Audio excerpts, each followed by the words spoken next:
उमा महेश्वराय नमः। आप सभी का हमारे YouTube चैनल पर हार्दिक स्वागत है।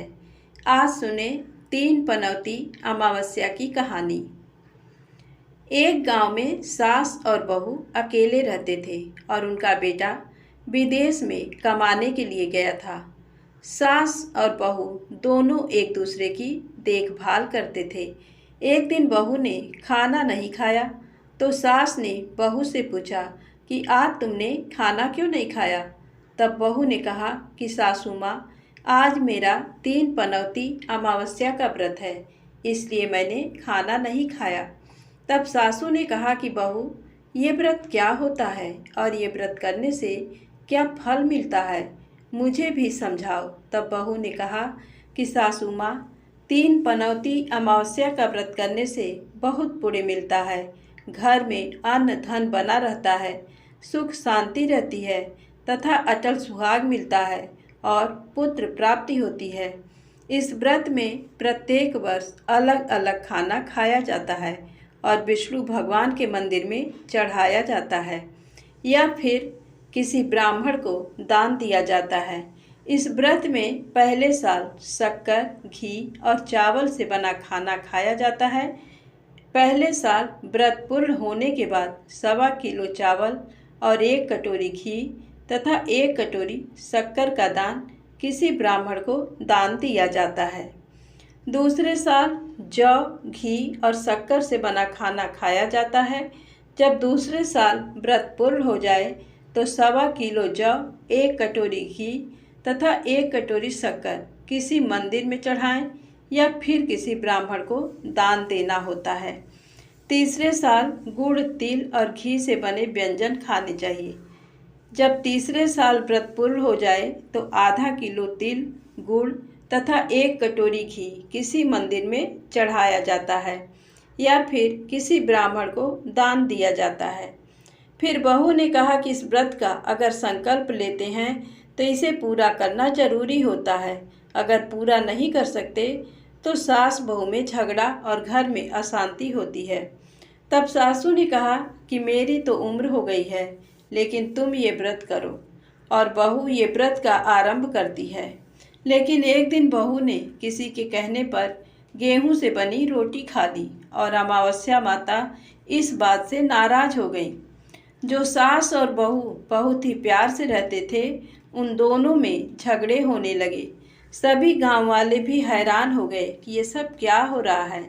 सास अपनी बहू को कहने लगी कि तू जब से हमारे घर में बहू बन के आई हो, तब से हमारे घर की लक्ष्मी चली गई हैं। तब बहू ने कहा कि आपके घर की लक्ष्मी चली गई तो कहाँ मिलेंगी, मुझे बताओ, मैं लक्ष्मी को लेकर आऊँगी। तब सासू ने कहा कि लक्ष्मी तुमको समुद्र के बीच में भगवान विष्णु के पैर दबाते हुए मिलेंगी। तब बहू ये कहकर चली जाती है कि अब जब तक मैं लक्ष्मी को लेके नहीं आऊँगी तब तक इस घर में पैर नहीं रखूँगी। इतना कहकर बहू लक्ष्मी की खोज में निकल जाती है। जब बहू लक्ष्मी को खोजने के लिए घर से निकलती है तो उसे बीच रास्ते में एक गाय माता मिलती हैं। वह बहू से पूछती हैं कि आप कहाँ जा रही हैं। तब बहू ने कहा कि हे गाय माता, मेरी सासू मुझे कहती हैं कि मेरे आने से उनके घर में अन्न धन की कमी हो गई है और उनके घर की लक्ष्मी चली गई है, तो मैं लक्ष्मी को लेने जा रही हूँ। तब गाय माता ने कहा कि हे बेटी, अगर तुम जा ही रही हो तो भगवान से मेरे बारे में भी पूछ लेना। तब बहू बोलती है कि ठीक है गाय माता, बताओ, मैं आपके बारे में भी पूछ लूँगी।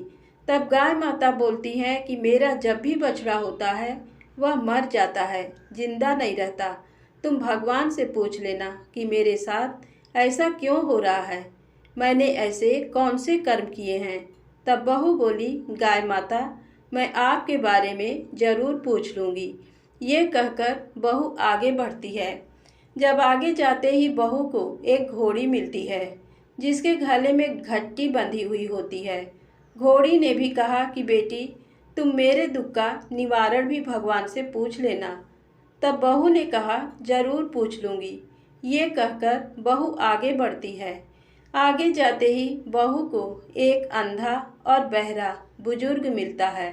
वह भी बहू से अपनी समस्या भगवान से पूछने के लिए कहता है। तब बहू उसकी समस्या भी भगवान से पूछने का कहकर आगे बढ़ती है। आगे जाते ही बहू को एक बूढ़ी औरत मिलती है जो हाथ और पैर से अपाहिज होती है। वह भी बहू से अपनी समस्या भगवान को पूछने के लिए कहती है। तब बहू उसके समस्या को भी पूछने के लिए तैयार हो जाती है और आगे बढ़ती है। आगे जाने पर बहुत थक जाती है और एक आम के पेड़ के नीचे बैठ जाती है। तब आम का पेड़ खुश होकर बहू से पूछता है कि बेटी, तुम कहाँ से आई हो और कहाँ जा रही हो। तब बहू बताती है वह लक्ष्मी को लेने जा रही है। तब पेड़ भी अपनी समस्या भगवान को पूछने के लिए कहता है कि मेरे पेड़ पर लगे आम खट्टे ही क्यों होते हैं, इस बारे में भगवान को जरूर पूछना। तब बहू उसकी समस्या लेकर आगे बढ़ती है। आगे जाते ही बहू को एक तलाई मिलती है। वह भी बहू को बताती है कि तुम भगवान से पूछना कि मेरे तलाई का पानी इतना मैला क्यों है, कोई भी इसे नहीं पीता है। तब बहू कहती है जरूर पूछ लूँगी और कहकर आगे बढ़ती है। बहुत दिन जंगल में चलते चलते बहुत थक जाती है। उसे भूख भी लगी होती है, लेकिन खाने को नहीं मिलने से वह थक जाती है और जंगल में बेहोश हो जाती है। उसी समय भगवान विष्णु और माता लक्ष्मी वहाँ विचरण करते हुए आते हैं। तब माता लक्ष्मी विष्णु जी से कहती हैं कि हे नाथ, ये आपकी बहुत बड़ी भक्त है, आप इसके दुखों का निवारण करो। तब भगवान विष्णु कहते हैं कि इस संसार में बहुत से जीव दुखी हैं, सभी अपने अपने कर्मों का फल भोग रहे हैं, किस किस के दुख का निवारण मैं करूं। तब माता लक्ष्मी ने विष्णु जी से विनती की और कहा कि वह भूखी प्यासी है और इसे यहाँ अगर ऐसे ही छोड़ दिया तो जंगली जानवर उसे अपना शिकार बना देंगे। माता लक्ष्मी की बात सुनकर भगवान विष्णु एक साधु का वेश धारण करते हैं और बहू के पास जाते हैं और होश में लाते हैं। बहू के होश में आते ही साधु वेश में भगवान उससे पूछते हैं कि वह यहाँ क्यों आई है और कहाँ जा रही है। तब बहू पूरी बात बताती है। उसकी बात सुनकर भगवान विष्णु और माता लक्ष्मी प्रकट होते हैं। उनके साथ अमावस्या माता भी प्रकट होती हैं। बहू उनके चरणों में गिरकर वंदन करती है। अमावस्या माता बहू को कहती हैं कि बेटी, तूने मेरे व्रत को खंडित किया है, इसी की सजा मिली है, लेकिन अब मैं तुम्हें माफ़ करती हूँ और तुम घर जाओ। तुम्हारा घर अन्न धन से संपन्न होगा, तुम्हारा घर सुंदर महल में बदल जाएगा और तुम्हारी सभी मनोकामनाएं पूर्ण होंगी। ये सब होने के पश्चात बहू रास्ते में जो भी मिला उन सभी के दुखों का निवारण करने के लिए विनती करती है। तब भगवान विष्णु बोलते हैं कि गाय ने कभी अपना दूध किसी को नहीं पिलाया, उस वजह से उसके बछड़े जिंदा नहीं रहते हैं। तुम उसका दूध पी लेना, जिससे उसके बछड़े जिंदा रहने लगेंगे। घोड़ी पिछले जन्म में आटा पीसने वाली महिला थी। वह किसी को आटा पीस के नहीं देती थी, इसलिए उसके गले में चक्की के पाट बंधे हुए हैं। तुम उसके पाट खोल देना, वह बिल्कुल ठीक हो जाएगी।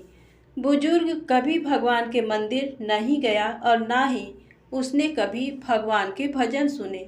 तुम उसको मंदिर ले जाना और दर्शन करवा देना, वह ठीक हो जाएगा। बुजुर्ग महिला जो थी उसने कभी भी अपनी जवानी में दान पुण्य नहीं किया, इसलिए उसे ये सज़ा मिली है।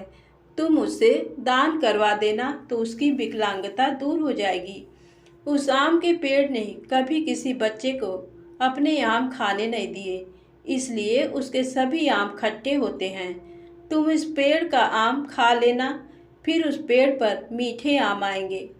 तलाई का पानी पिछले जन्म में देवरानी जेठानी थी। वह हमेशा झगड़ती रहती थी, इसलिए उसका पानी मैला है। तुम उसका पानी पी लेना, वह तलाई शुद्ध हो जाएगी। बहू ने भगवान विष्णु, माता लक्ष्मी और अमावस्या माता को नमन करके घर जाने के लिए निकलती है और रास्ते में उसे जो जो भी मिला उनके सभी समस्या भगवान के कहा अनुसार दूर करती है। सभी उसे आशीर्वाद देते हैं। घर जाते ही उसका घर एक सुंदर महल में परिवर्तित हो जाता है तथा घर में अन्न धन भरा मिलता है। अब बहू सासू से कहती है कि सासू माँ, आपने सच कहा था, मैं आपके लिए शुभ नहीं हूँ। मेरे जाने से ही आपके घर में लक्ष्मी आई हैं। अब आप यहाँ रहें, मैं मरने जा रही हूँ। तब सासू ने कहा कि हे बेटी, ये सब तुम्हारे पनौती अमावस्या व्रत का फल हमें मिला है। तुम यहाँ पर ही रहोगी, कहीं नहीं जाओगी। और सास बहू खुशी खुशी रहने लगे। एक दिन उसका बेटा भी विदेश से लौट आया और घर में ये सब देखा। तब उसकी माँ ने सब बात उसे बताई। इस तरह वह लोग खुशी खुशी रहने लगे। धन्यवाद। बोलिए अमावस्या माता की जय हो।